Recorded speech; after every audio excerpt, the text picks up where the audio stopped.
Mike Hesson की Shahid starting with you, एक बहुत क्लैरिटी में उन्होंने, क्योंकि नमीबिया के खिलाफ जब बाबर आजम को नहीं खिलाया था तो बड़ा बहुत शोर मच रहा था कि जी क्यों वो बेंच पे बैठे रहे, क्यों उनकी बैटिंग ऑर्डर नहीं आई, but eventually he told the plan कि जिस काम के लिए उनको एशिया कप से बुलाया गया है that is majorly anchoring role है, क्योंकि वो स्ट्राइक रेट तो उस तरह नहीं मेंटेन कर सकते जिस तरह एक T20 में करना चाहिए। अर्ली विकेट्स गिरेंगी तो वो एंकर करने की जॉब उनको मिल सकती, बट अगर तो एक जैसे फरहान खेल रहे थे, सेट हुए हुए थे, तो इस वजह से उनके साथ कोई एक्सेलरेटर ही चाहिए था। That was the major reason जिसकी वजह से बाबर को नहीं खिलाया। बाबर खेला, बैटिंग पे नहीं भेजा गया जी, बैटिंग पे नहीं भेजा। बैटिंग तो सवेरे फिर वही बातें दोबारा रिपीट करनी है हमने। नहीं, मैं सिर्फ ये पूछना चाह रही हूँ कि ये अप्रोच सही है कि अगर तो आप बाबर को सिर्फ एज एंकर देख रहे हैं कि अगर जल्दी ट्रिकल डाउन इफेक्ट होता और जल्दी एकदम से ऊपर की 3 विकेट गिर जाती। वो सिचुएशन भी आई थी अगेंस्ट इंडिया, नहीं कर पाए, वो नहीं हुआ था, ठीक है ना, वो हुआ नहीं। सवेरा फिर थोड़ा सी बातों को फिर रिपीट करना पड़ेगा हमें, क्योंकि जब वर्ल्ड कप की टीम अनाउंस हुई और जब हमें पता चला मैनेजमेंट से कि बाबर जो है वो 4थे नंबर पे खेलेंगे, तो मैं तो खैर उसी वक्त शुरू हो गया था कि 4था नंबर उसका नहीं, अगर खिलाना है तो ओपन कराना है, वरना बाबर को खिलाने की ज़रूरत नहीं है। आज भी उसी बात पे कायम ही हूँ और मैं ये समझता हूँ कि आप दोबारा कहूँगा कि आपका साइम अयूब जो है वो कंसिस्टेंट नहीं है परफॉर्मर, बैटिंग में स्पेशली। बॉलिंग का रोल पूछा जाए तो उसने पास्ट में बड़ी इंपॉर्टेंट जगह पे बड़े इंपॉर्टेंट प्लेयर्स आउट करके दिए साइम अयूब ने, जिसकी वजह से वो ओपनर अभी तक। लेकिन एक लड़का नहीं किक कर रहा ओपन, नहीं परफॉर्म कर रहा, और एक लड़का जिसको हम जबरदस्ती 4थे नंबर पे लेके जा रहे हैं बाबर आजम को। बाबर पहले ओपन करता रहा है, तो आप उसको बाबर को ओपन करने दो।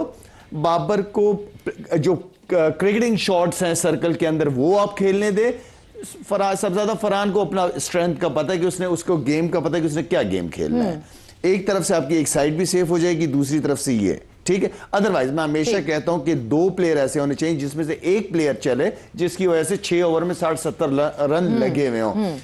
बाबर का इसके अलावा और कोई रोल नहीं है, या तो ओपनर या बिल्कुल नहीं, ठीक। इस कंडीशंस के अंदर, और मैं कह इसलिए रहा हूं कि ओपनर, क्योंकि आपका साइम परफॉर्म नहीं कर पा रहा सवेरा, तो आप थोड़ा चेंज करके देख लो। और आपने खिलाना भी बाबर को है, आपने रखना भी आपने है, बाबर को रखना भी है, तो रखा है तो फिर एज ओपनर रखो ना 4थे नंबर तो पे, तो बाबर का कोई काम नहीं है। तौसीफ साहब, प्लेइंग 11 में रखना भी है मगर फिर वो उस पोजीशन पे खिलाना भी नहीं है। मगर एक चीज और जो बहुत इंपॉर्टेंट माइक हेसन ने अपनी प्रेस कॉन्फ्रेंस में कही, दैट वाज न्यूजीलैंड्स एक्सपोजर, जो कि इन द रीसेंट टाइम्स जिस तरह सब कॉन्टिनेंट में जो एक्सपोजर रहा है, माइक हेसन ने कहा न्यूजीलैंड का जिस तरह एक्सपोजर रहा है वो कभी कभार जो है वो साउथ एशियन टीम्स को चैलेंज कर देता है।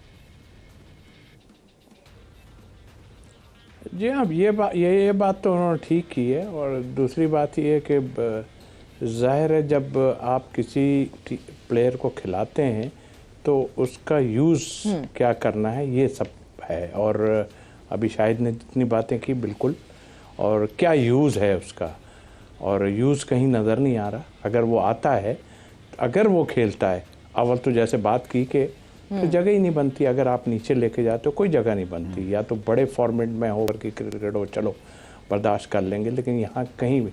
अच्छा, दूसरी न्यूजीलैंड या जो भी टीम हो, ये फॉर्मेट जो है ना, ये किसी को भी कुछ कर सकता है। बट आप अगर उनकी 11 को देखें ना, ज़रूरी नहीं है वो जीतेंगे, हम इंशाल्लाह जीत जाएंगे, लेकिन उनकी 11 में आप अगर देखें ना, मोस्टली उनके पास ऑलराउंडर ज़्यादा हैं, और ऑलराउंडर भी ऐसे हैं जो नीचे जाके एक्सेलरेट करते हैं और वो रन्स बनाते हैं।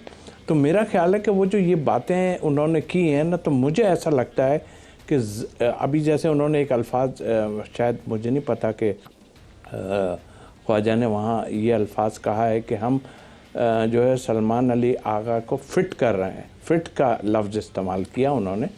तो ये फिट का तो चक्कर होता नहीं ना, आपने जिसलिए हटाया है वो आपको पता है क्यों हटाया है। और बिल्कुल ठीक कह रहा है कि अगर ऊपर उसकी जगह नहीं बनती तो कहीं भी नहीं बनती। मुझे ऐसा लगता है कि चारों तरफ से एसमैन को भी, हमारे कोच को भी जो है घेर लिया गया है, और ना चाहते हुए भी वो अब बाबर को डाल रहे हैं, जो फीलिंग मुझे नज़र आ रही है।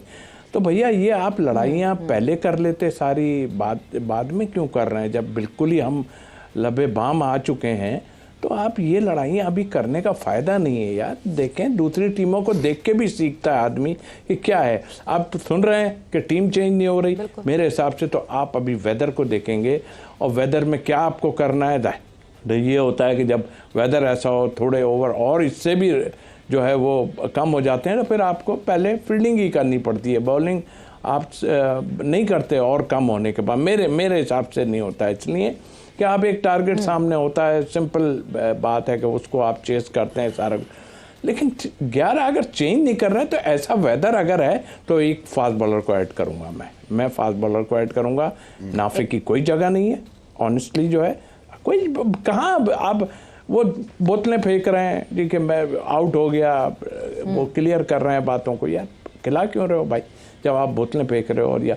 और उनको भी सोचना चाहिए, नाफे को खुदा करके हमें मिला है भाई, कोई ज़रूरी थोड़ी है कि आप चलाओ। आपका काम अभी नहीं है, आपके साथ जो खड़ा है वो 100 के करीब खेल रहा है सारा, और आप चला के चले आ रहे हो। तो आई थिंक मेरा ख्याल है कॉम्बिनेशन ठीक खिलाएंगे तो। और ये फ़र्क, ये सोचना कि वो अभी आए हैं न्यूजीलैंड ने बहुत टूर किए हैं श्रीलंका के, और उनको सब वहाँ का पता है। बहरहाल आई होप इंशाल्लाह नाफे की इंक्लूजन तौसीफ साहब ऐसा लगता है कि एक नी जर्क रिएक्शन था इंडिया के खिलाफ, बट माइक हेसन ने एक्चुअली कहा क्या, जरा वो दिखाते और सुनाते हैं और उसमें जरा और डिटेल में बात करते हैं कि और क्या। बिल्कुल जी, एक तरफ जहां माइक हेसन ये भी कह रहे हैं कि हमें मिडिल ऑर्डर में बेहतर बल्लेबाजी की जरूरत है, बट जहां पे शायद नाफे को लाने की बात की है, ऐसा लगा जैसे ये नी जर्क रिएक्शन था इंडिया के अगेंस्ट जिस तरह कोलैप्स ट्रिगर हुआ, तो शायद ये चीज उसका एक्शन था नमीबिया के खिलाफ कि हमने बैटिंग को इतना बढ़ा दिया और हमने बॉलर कम कर दिया है। वो रिएक्शन अब शायद स्टेबिलिटी आपको लगती है कि नमीबिया के अगेंस्ट जीतने के बाद थोड़ा सा स्टेबलाइज होके हम वापस एक बैटर कम कर दें और एक बॉलर बढ़ाएं? सवेरे जब आपने वीक होमवर्क होते हैं ना, जो लापरवाही से होमवर्क करते हैं ना, बस वैसे कि मैंने होमवर्क करके दिखा दिया, ठीक है ना, कोई होमवर्क नहीं था। यहाँ से ऑनेस्टली कोच का पता चलता है कि किस सोच का मालिक है। बहुत ही वीक कोच है जो कि डिसीजन नहीं ले सकता सिर्फ प्रेशर में आके, ठीक है ना। भाई आप जो राइट कॉम्बिनेशन है, आप उस राइट कॉम्बिनेशन को खिलाओ ना। आप किससे डर रहे हो मुझे ये बताओ? आप मीडिया से, सोशल मीडिया, क्या ये देखते हो हर वक्त मोबाइल हाथ में होता है क्या? ओ भाई, जो बेहतर कॉम्बिनेशन अगेंस्ट एनी ऑपोजिशन, आप अपने प्लान्स चेंज कर सकते हो। इंडिया ने अपनी एग्जांपल दिखा दी अगेंस्ट पाकिस्तान, बिल्कुल। तो इसी तरह आप जो थे वो उसको, उस लड़के को, फखर को खिला देते इंडिया के खिलाफ। रिकॉर्ड अच्छे हैं ना यार, हमने क्यों सीनियर्स को रखा? मतलब आप डिसीजन लेते हुए या तो घबरा रहे हो, या आप इस काबिल ही नहीं हो कि पाकिस्तान टीम की कोचिंग करो, या आप इस काबिल ही नहीं हो कि मुश्किल सिचुएशन में या मुश्किल बड़े इवेंट्स के अंदर टीम की क्या तैयारी की जाती है, किस प्लेयर को कहां पे यूटिलाइज किया जाता है। इसका मतलब वीक कैरेक्टर ही वीक है आपका, आप डिसीजन ही नहीं ले सकते यार। डिसीजन, वाकई एक डिसीजन की बात हो रही है कि आपको डिसीजन आप जब ही ले सकते हैं तौसीफ साहब जब आपको प्रॉपर पोटेंशियल पता हो अपने प्लेयर्स का। और अगर एक कोच को और कप्तान को पोटेंशियल ना पता हो, जिसकी एक बहुत बड़ी एग्जांपल हमारे सामने उस्मान तारिक की यूजेज है कि जिस तरह हम उस्मान तारिक को यूज कर रहे हैं, सेफ करके यूज कर रहे हैं, इंस्टेड के उसको हम अटैकिंग बॉलर की तरह इस्तेमाल करें और जब जब विकेट निकालनी हो तब तब इस्तेमाल करें। तो इसका मतलब ये कि प्रॉपर यूटिलाइजेशन की समझ अभी तक माइक हेसन को नहीं हुई प्लेयर्स की, इतने अरसे से हैं अब तो टीम के साथ।